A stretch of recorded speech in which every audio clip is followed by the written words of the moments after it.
Hi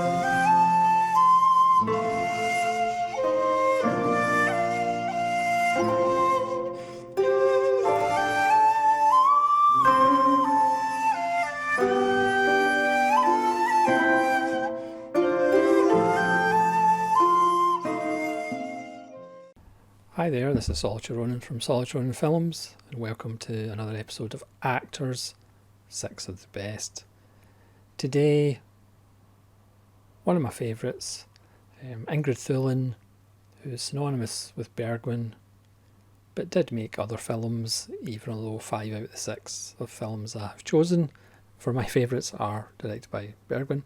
To me, she's the most underrated of Bergman's actresses, I think, and regular collaborators. Obviously, Bibi Andersson, we all love a bit of Bibi, Harriet Andersson, and of course Liv Ullmann. But I do think Ingrid Thulin is really underrated.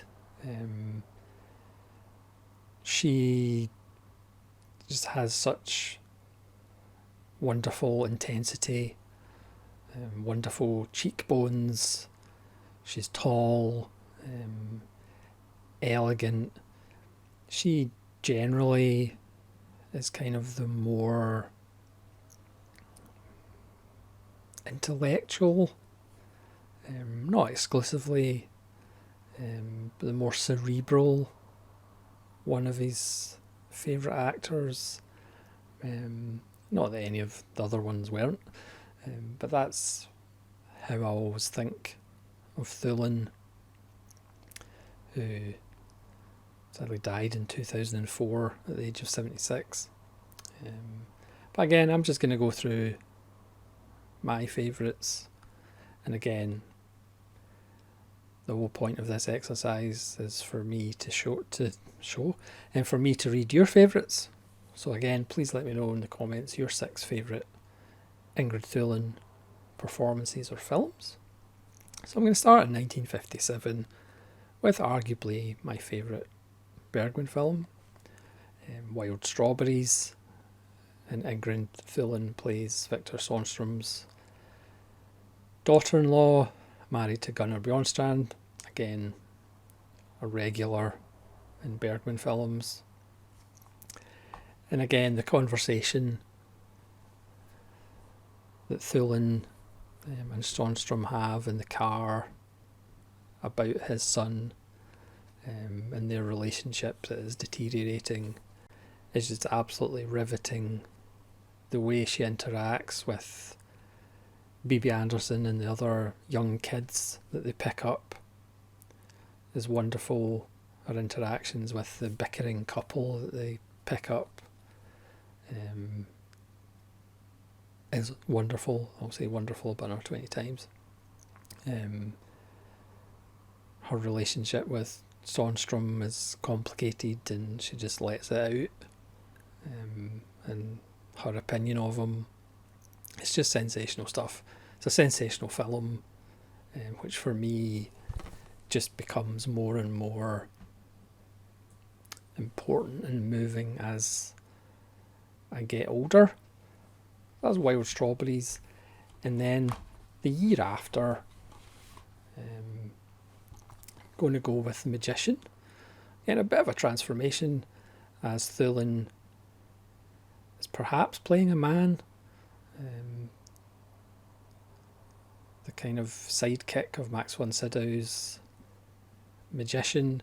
Again, a kind of playful performance. But again, just that focus, that intensity that she had is just wonderful. This time in dark hair, which is obviously a departure from her ice blonde hair that she's synonymous with. And then I'm going to go with the middle part of the Faith trilogy, which is Winter Light from 1963. This is the BFI edition, which has Through a Glass Darkly and Winter Light. And this, again, is a further departure for Thulin from that blonde elegance and kind of cold intellectualism.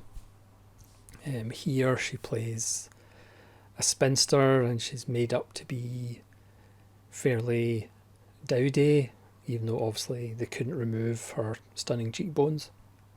But she wears glasses and kind of frumpy clothes and looks ill, and a not very flattering hat, as she is the dedicated friend who wants a little bit more than friendship from Gunnar Bjornstrand's struggling minister.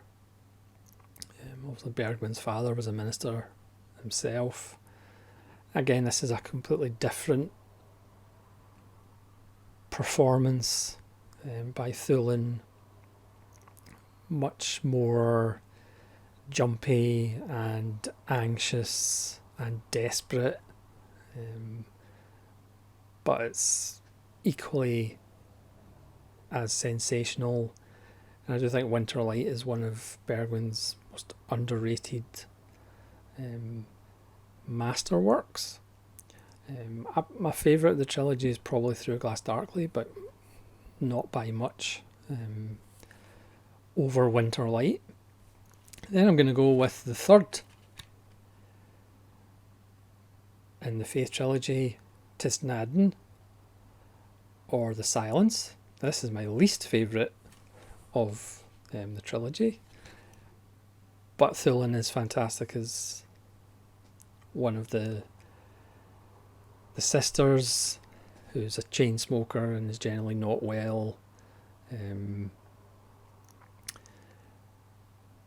her sister is having casual sex with people, and they're in this strange country that seems to be at war, but we don't know where it is. They're in this strange limbo, and they're both really irritable with each other.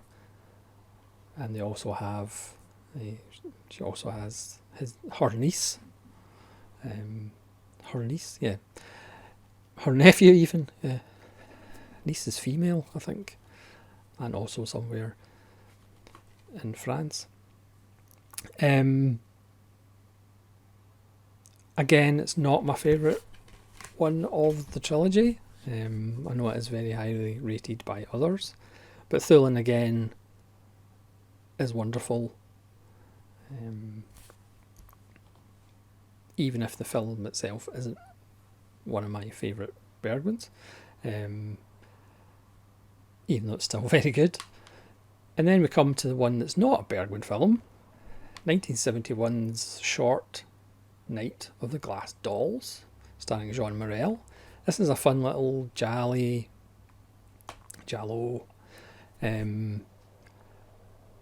about a man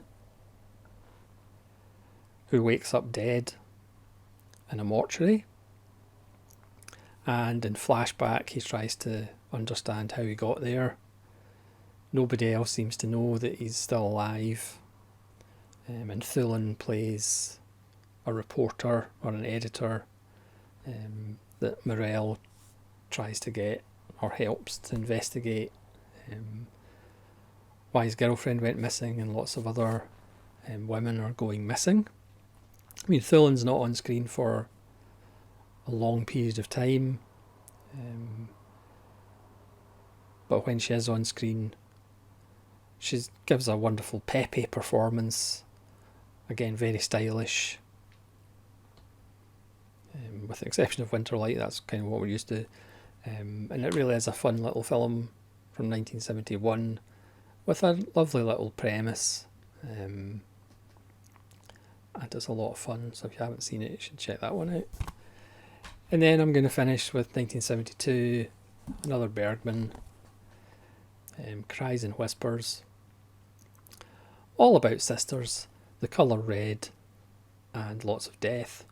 This one she plays Karen, and she is co-starring with Liv Ullmann and Harriet Anderson as a triangle. of sisters who bicker, and there's Thulin there, who tends to not be well in quite a lot of films by Bergman. This is just another masterclass of acting, writing, cinematography, and it's just an incredible performance by everybody involved. So that's my 6 of the best for Ingrid Thulin. Please let me know in the comments 6 of your favourite or best Ingrid Thulin films or performances, and hopefully you'll join me again for more episodes of Actors 6 of the Best. This is Solitary Ronan from Solitary Ronan Films, saying farewell.